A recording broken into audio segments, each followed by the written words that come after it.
So we took a week off. Thank you, Clay Walkup, for holding the fort down and keeping things rolling around here with some of us gone. But we are back in the book of Esther this morning. We're still actually going to be in chapter 2 of Esther. And so, I kind of apologize if this is your first time here or you're visiting or whatever. We're actually not going to do a whole bunch of setting this up or reading from the passage or anything like that. We're just going to kind of refresh things and then jump into what we're going to talk about. But the last time we were in chapter 2, we talked about the way that Esther and Mordecai's lives were lives of compromise, not exactly lives where they held a line of holding on to their beliefs or God's commandments or anything like that. This time, we're going to be looking at the way that notions of beauty factor into this story and factor into our lives today. So that's what we're going to do. So we're going to take a look at a couple of verses from the story. They're verses that we read the last time, but just as a refresher and sort of a primer for our conversation, we're going to kind of remember where we are.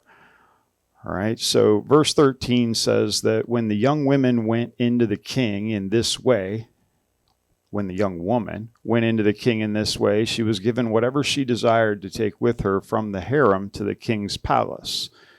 And so if you remember, all these women had been all beautified and they're waiting their turn for their night with the king, right? That's what's going on here.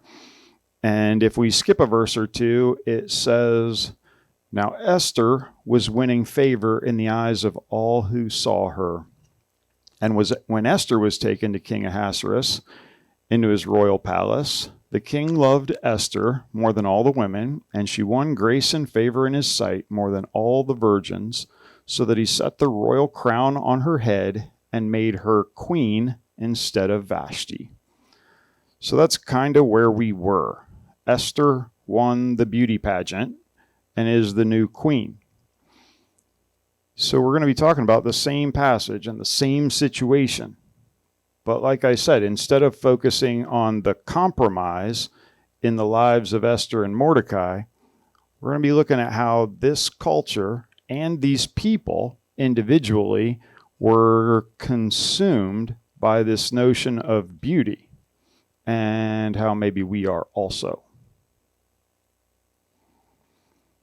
Before we say very much about the culture that Esther was living in, I just want to make sure that we understand the culture that we are living in.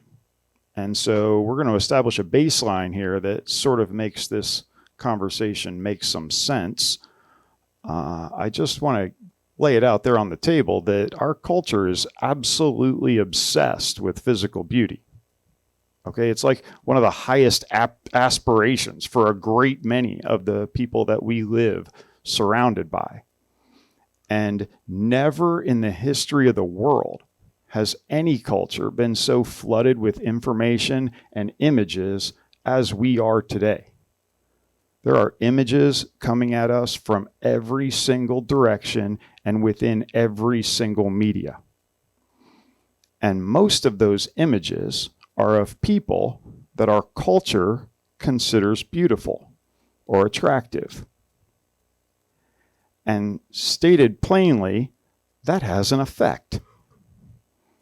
Okay, 1 million studies have been done from every possible worldview to see if we can identify and quantify what the effect really is of all of these images, and there's not really a consensus. But no one denies that there's an effect.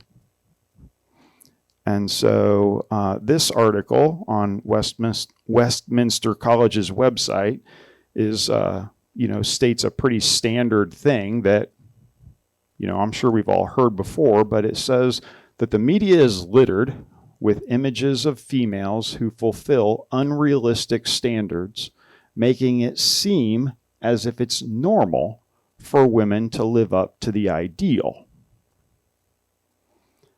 This is a published study, and it says that women almost always fall short of standards that are expected of them regarding physical appearance. Particularly for women, it's difficult to go through a day without viewing images that send the message, "You're not good enough." The pervasiveness of the media makes it very challenging for most women to avoid evaluating themselves against the socio-cultural standard of beauty. This is a book called Beauty is the Beast, and it says that the psychological effect of the pursuit of the perfect female body include unhappiness, confusion, misery, and insecurity. Women often believe that if only they had perfect looks, their lives would be perfectly happy. They blame their unhappiness on their bodies. In the same book, it kind of summarizes the situation by saying that obsessive concern about body shape and weight have become so common among American women of all ages that they now constitute the new norm. So that's a couple of researchers talking about the state of things, and I don't think that they're really saying anything that we don't already know and that hasn't been talked about some already, but I don't know that we've ever really talked about it much here. So that's what we're doing. All right. And in some of that research, you can kind of read between the lines and see that we blame the mass media for this situation. As far as like cause and effect goes, we see the cause as the images that we're inundated with, and the effect is our obsession with beauty. But, there's actually an ongoing and unsettled debate over whether the media is prescriptive of the problem or descriptive of a pre-existing problem.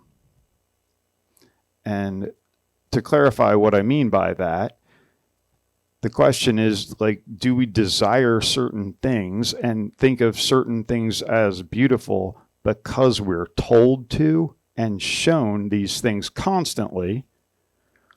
Or are they showing us things that we would desire and think of as beautiful even if we weren't shown the images?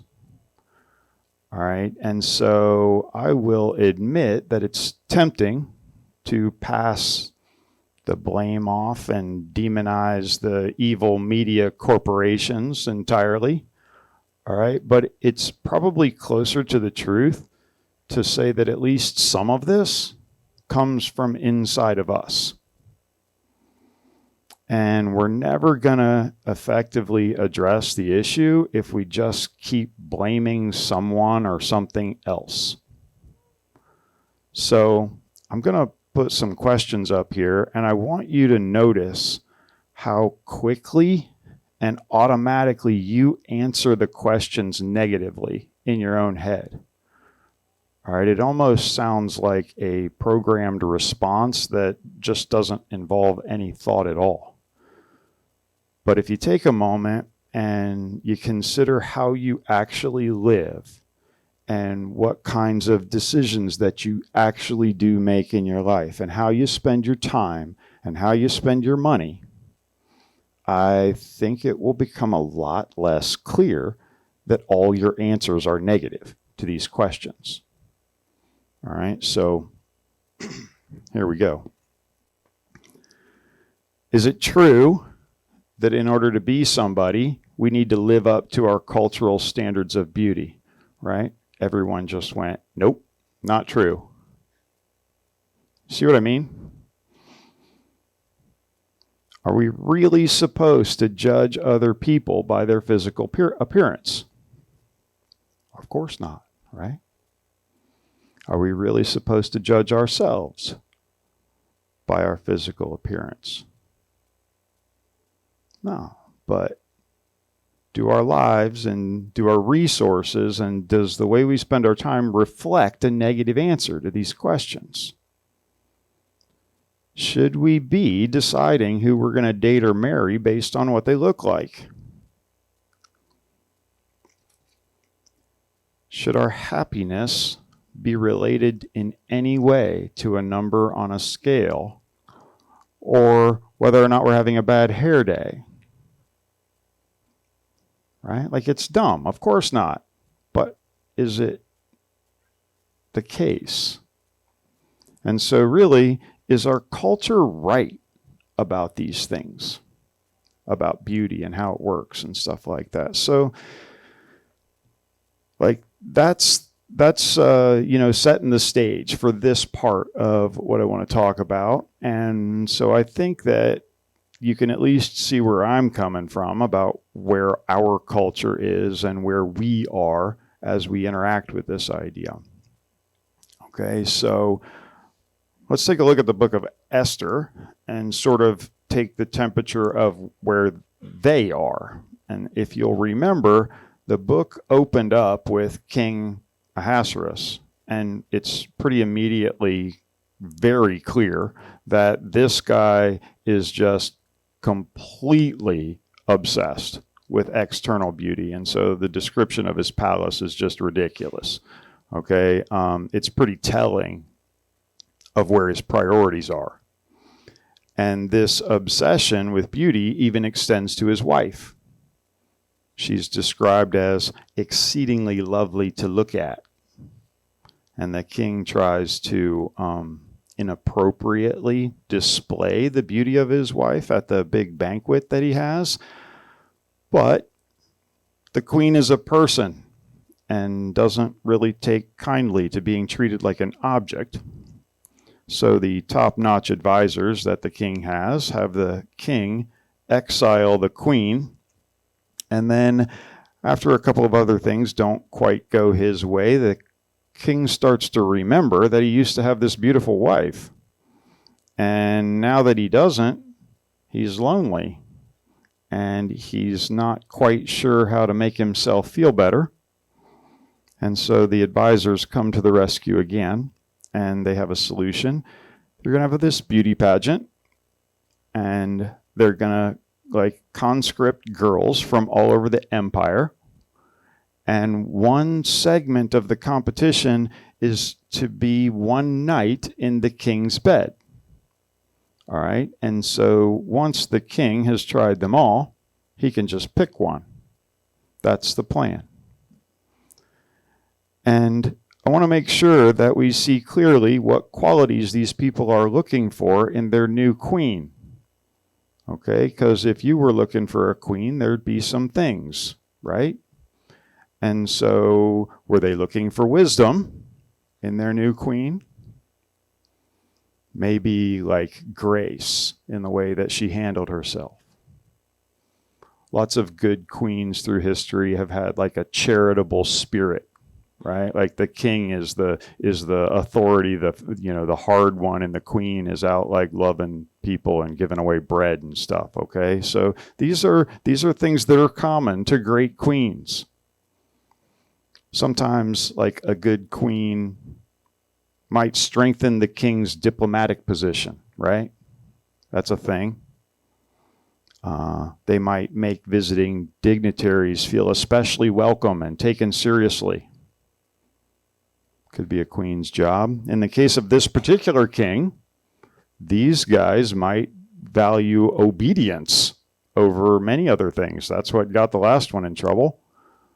All right, so these would all be kind of normal and good things for them to be looking for, but they're not.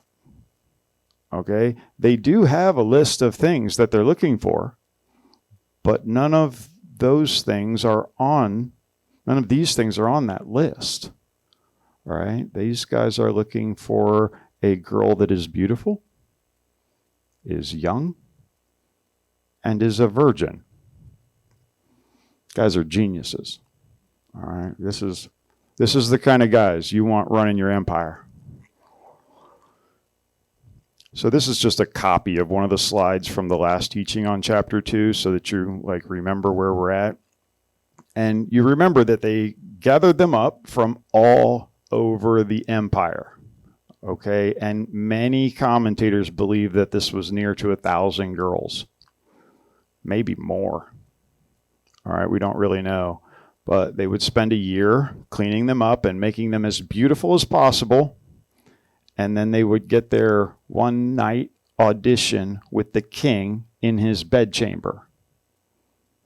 And remember, there are as many as 1,000 women to go through.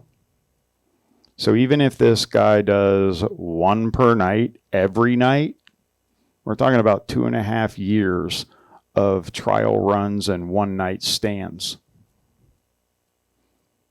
But the king thinks this is a great idea. Okay, and this is potentially a solution to his problem. So what happens exactly in a culture that judges people solely based on appearance? All right, it's one of the things that this story is showing us is what happens inside of that culture and to the people that live there. All right, and so one of the things is that people become replaceable. And so because all the king looked for in a wife was beauty, becomes very easy to discard one wife and replace her with another one.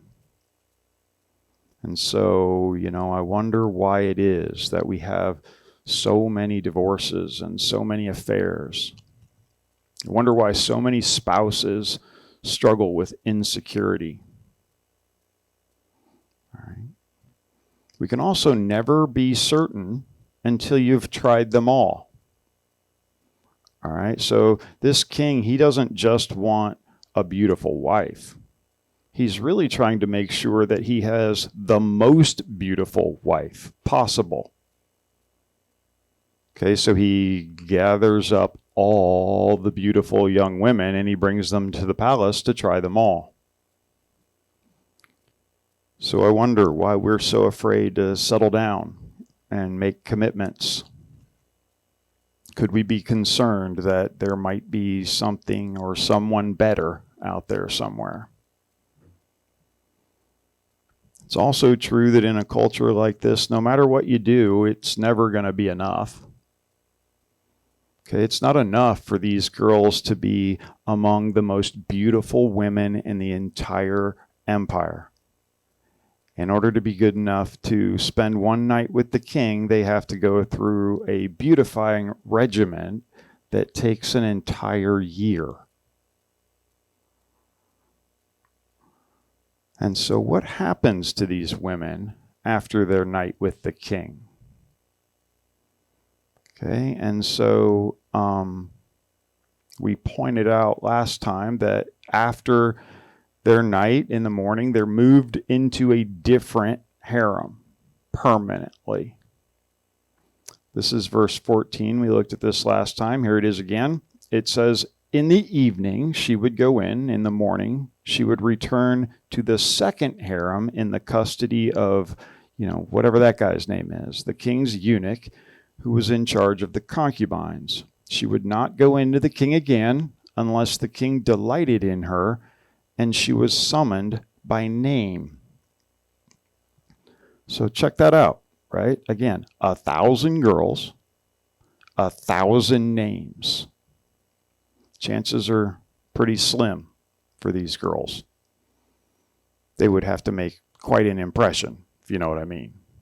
All right, and so maybe he would try to remember the first 10 or 15. Okay, but seriously, 1,000? All right, if you're number 732, the king does not remember your name. So these girls aren't allowed to go back to their families.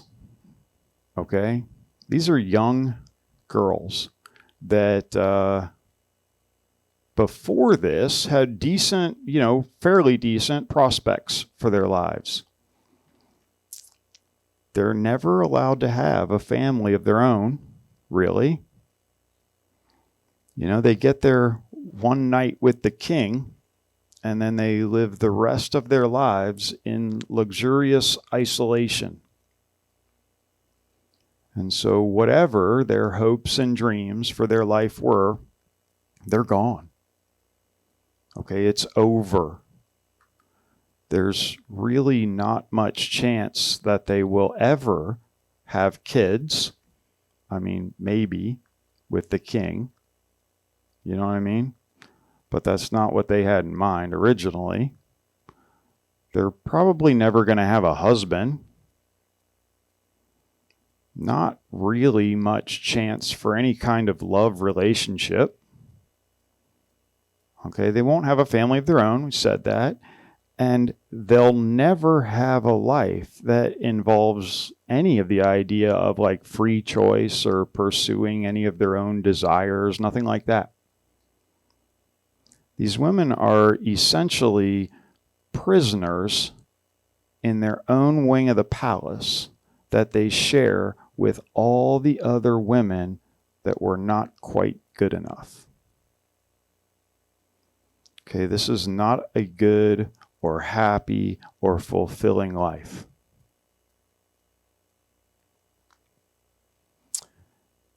And so, like, this is the life that the empire is really offering these women. You endure everything that's available to make you as beautiful as possible. And if you're really good, and if you do everything right, maybe the king will remember your name and call on you again someday for another one night. That's the best that they can hope for.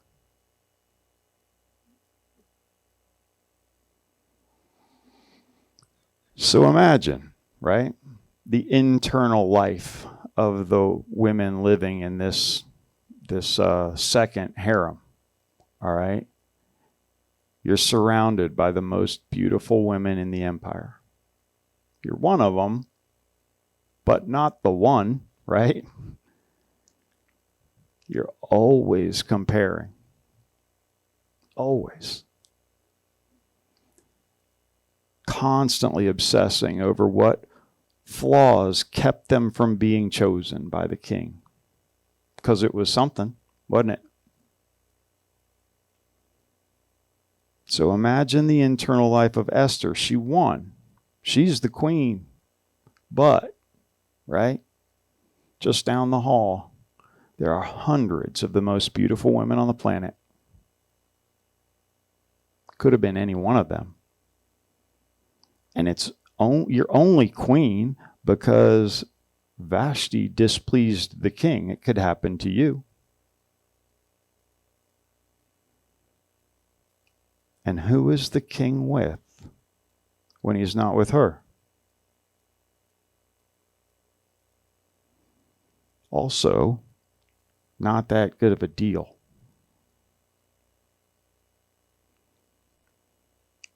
So this world that King Ahasuerus has created or lives in or whatever, it's kind of a mess. But ours is too. It's really not that different.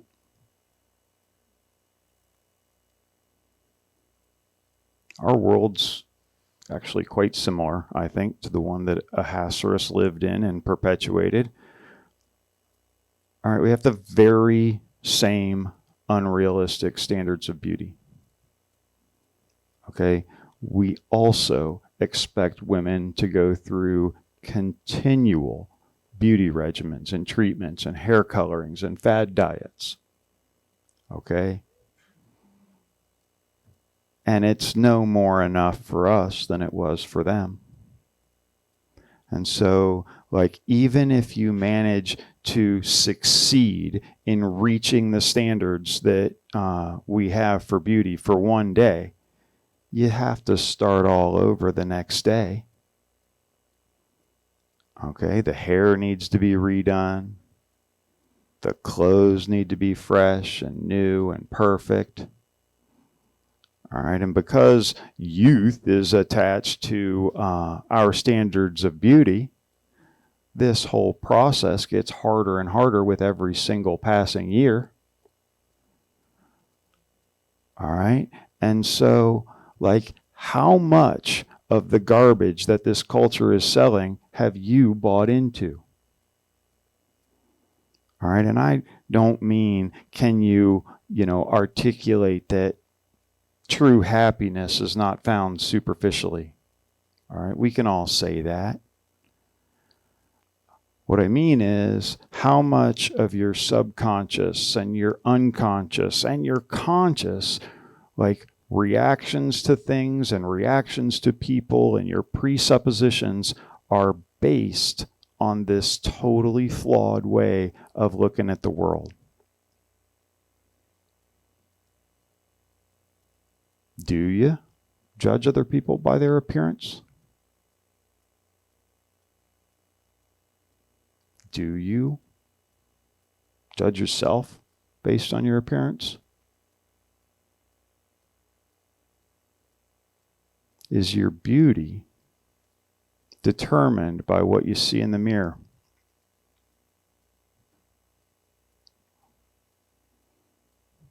I mean, right? Do you feel confident when you look good?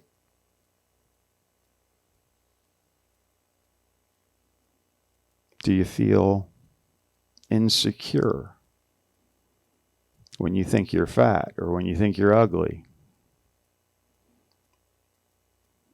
And, because we've all been affected by the fact that this is the world that we were raised in and that we continue to live in, all right, have you, thrown yourself into the beauty treatments that our culture offers?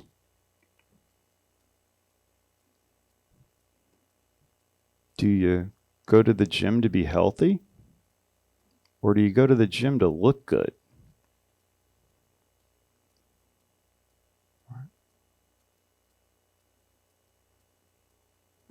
Do you believe that the way to find the acceptance and the approval that you crave is by gaining or losing weight?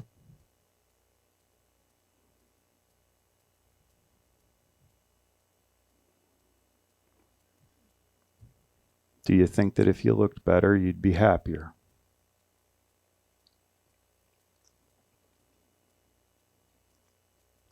Listen, I'm going to tell you something that you've certainly heard before here, all right? But you've maybe never let it have the effect that it should.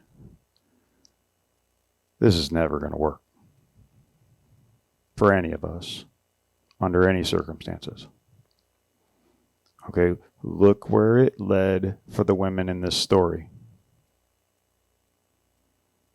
Look where it leads for anyone that you actually know. Okay, it's never going to be enough. And it's not a thing to spend your life pursuing. Okay, the story shows us really clearly the emptiness of a life spent pursuing our culture's obsession with beauty. But there really is a totally different way to live our lives. Okay, Ahasuerus may be a very accurate representation of the way that our culture teaches us to judge people, but he's not the only king that's available. And you don't have to marry him. Okay, you don't have to give yourself over to our culture's obsession with physical appearance. There's another king, and he also offers his hand in marriage. And these kings are not the same. Okay, Ahasuerus sent his men out into the empire to gather up the best looking and the purest of all the girls. And Jesus got up off his throne and he came to earth himself to offer himself to the sick and to the unrighteous and to the most needy people he could find. In Romans 5, Paul says that for while we were still weak, at the right time Christ died for the ungodly. For one will scarcely die for a righteous person, though perhaps for a good person one would dare even to die. But God shows his love for us in that while we were still sinners, Christ died for us.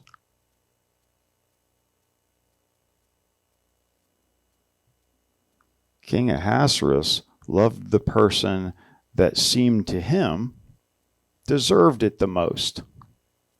Went looking for the person the most deserving. But the verse that we just read says that Jesus loved us while we were still stuck in our failures and our addictions and our weaknesses. Long before we ever loved him, he was moving towards us in love. This Persian king waited a year for each girl to be properly cleaned up and presentable to him. Jesus came and shed his own blood on the cross so that we could be washed clean and made presentable by his sacrifice. He knew that we could never clean ourselves up or be cleaned up by anything else to the point that we would be presentable to a holy God. So he paid for all of our sin, all of our failures, all of our shame and our guilt. He saw every single unworthy thing about you, and then he died to wash it away. All right, Jesus came to be a very specific kind of husband. And Ephesians 5:25 tells us what kind. Husbands, love your wives as Christ loved the church and gave himself up for her, that he might sanctify her, having cleansed her by the washing of water with the word, so that he might present the church to himself in splendor, without spot or wrinkle or any such thing, that she might be holy and without blemish. He sacrificed himself completely so that we might be presented in splendor before God. We're presented as holy and without blemish. The beauty that Jesus offers us penetrates to our very core, and it never fades away.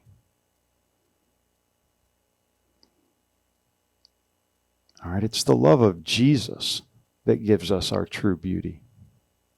And the Bible is quite clear that nothing in the universe will ever separate God's people from his love.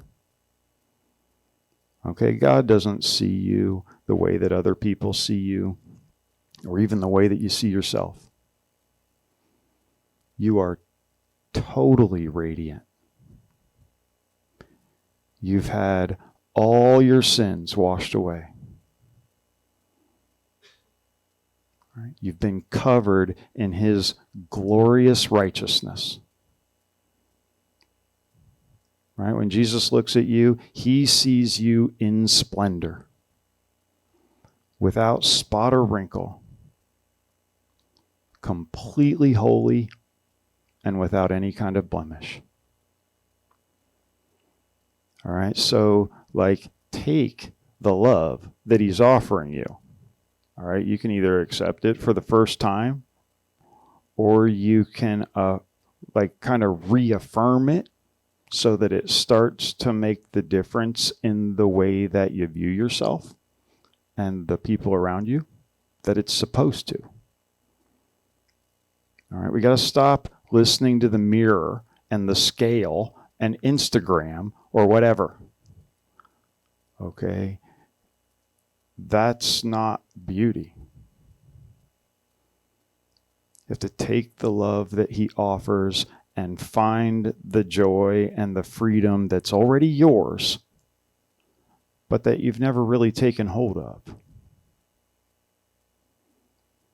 All right, and you don't get to think that because you're not a woman, that any of you need this message any less. All right, you may not spend quite as much time in front of the mirror as your female counterparts do, although for some of you, I'm not sure. All right.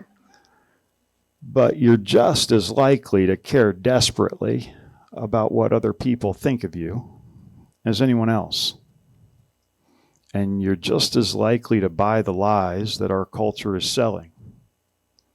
All right, we're just as much affected by our culture's definitions of beauty and success. And just as much as any woman might need to, you need to lay it all down. Okay, and you need to rest in the unfailing love of Jesus.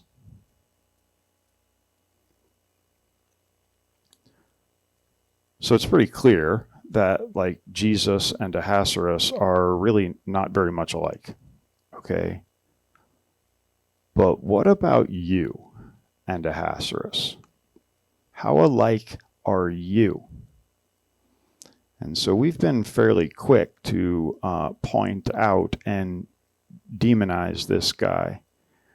But for you personally, is attraction based almost solely on physical appearance? Isn't that just exactly what we mean when we say that someone is attractive most of the time? So have you ever decided to go out with someone that you were pretty sure was, of questionable moral character just because you thought they were attractive?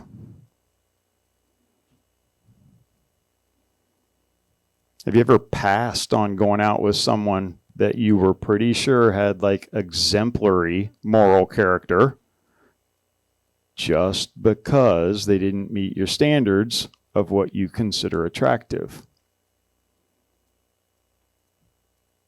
So I bet we're all actually quite a lot like Ahasuerus.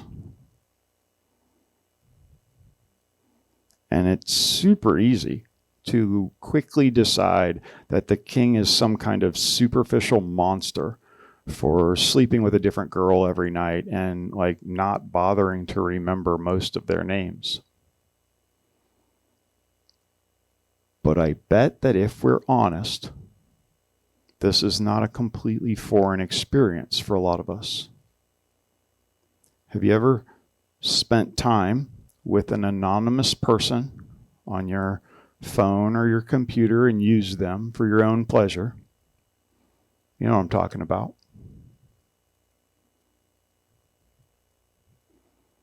So think this through with me, right?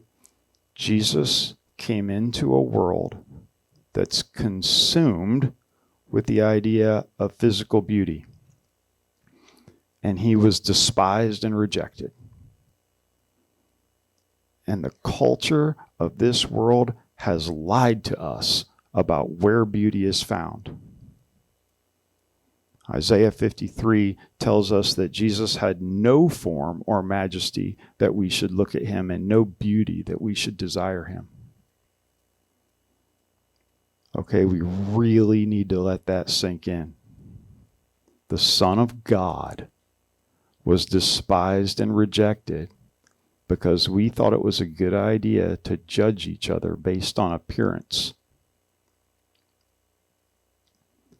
The creator of the universe became a man and dwelt in human form, and we missed it because we were so committed to judging things the way that we wanted to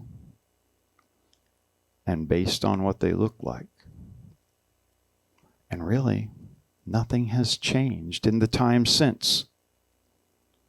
Okay, as long as people continue to judge based on appearances, they will continue to miss Jesus.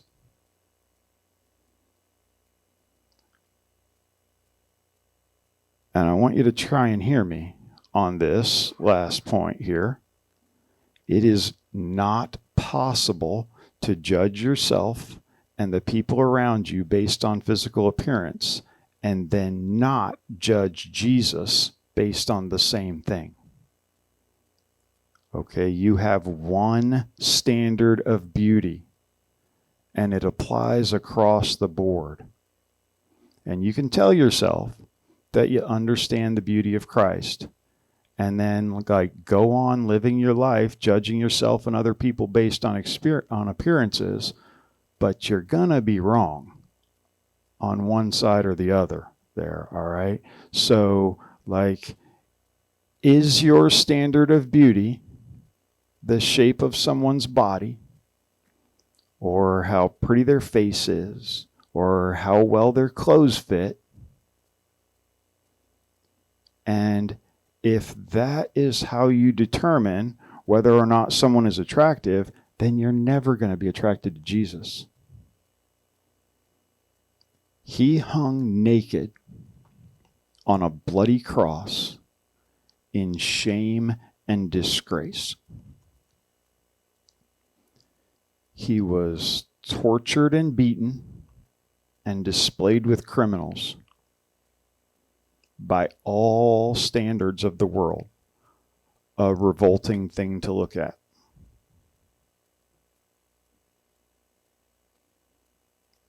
But there on that cross, the Son of God took our place. On that cross, he bore our sin away and gave us righteousness. On that cross, he poured out his love for people so that whoever would believe in him might not perish but have everlasting life. There has never been a more beautiful sight. It's the pinnacle of human history. It's the apex of God's plan. All right, it's beautiful. And that's what I have for this morning.